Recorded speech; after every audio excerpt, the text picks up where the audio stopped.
Hello guys, welcome back to Mallu cricket. നാളെ നടക്കുന്ന രണ്ടാം T20 വേൾഡ് കപ്പ് സെമിഫൈനലിൽ ഇന്ത്യയും ഇംഗ്ലണ്ടും തമ്മിൽ കൊമ്പുകോർക്കുകയാണ് സുഹൃത്തുക്കളെ. 2022 വേൾഡ് കപ്പിലെ തനി ആവർത്തനമാണ് ഈ നടക്കുന്നത്. എന്നാൽ അന്ന് ഇംഗ്ലണ്ട് ഇന്ത്യയെ വീഴ്ത്തി കിരീടം ചൂടിയെങ്കിലും ഇന്ന് ഇന്ത്യക്ക് പ്രതികാരം വീട്ടാനാവോ എന്ന് നമുക്ക് കണ്ടുതന്നെ അറിയാം സുഹൃത്തുക്കളെ.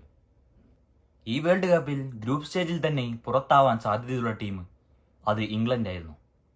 എന്നാൽ അവസാന നിമിഷങ്ങളിലെ കംബാക്കാണ് അവർക്ക് മുതൽക്കൂട്ടായത്.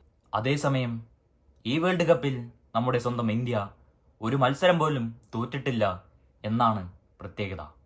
എല്ലാ വേൾഡ് കപ്പിലും ഒരു പതിവ് കാഴ്ചയാണ് തുടരെ മത്സരങ്ങൾ വിജയിച്ച് നോക്കൌട്ടിൽ ഇന്ത്യ പുറത്താവുന്നത്.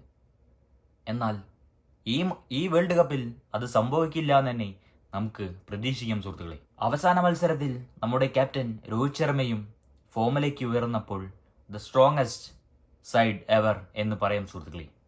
എന്നാൽ നമ്മുടെ സ്റ്റാർ ബാറ്റർ വിരാട് കോഹ്ലിയുടെ ഫോമാണ് നമ്മൾ മിസ് ചെയ്യുന്നത്. ഗയാനയിലെ പ്രൊവിഡൻസ് സ്റ്റേഡിയത്തിലാണ് ഇന്ത്യ ഇംഗ്ലണ്ട് സെമിഫൈനൽ നടക്കുന്നത്. മഴ മൂലം മത്സരം നഷ്ടപ്പെട്ടാൽ മറ്റൊരു റിസർവ് ഡേ ഇല്ല എന്ന് തന്നെ പറയാം. അപ്പോൾ നാളെ നടക്കുന്ന മത്സരത്തിന് വേണ്ടി നമുക്ക് കാത്തിരിക്കാം. ഇതുപോലെയുള്ള ക്രിക്കറ്റ് വീഡിയോകൾക്കും ന്യൂസുകൾക്കും ഫോളോ ചെയ്യുക, സബ്സ്ക്രൈബ് ചെയ്യുക മല്ലു ക്രിക്കറ്റ് വേൾഡ്.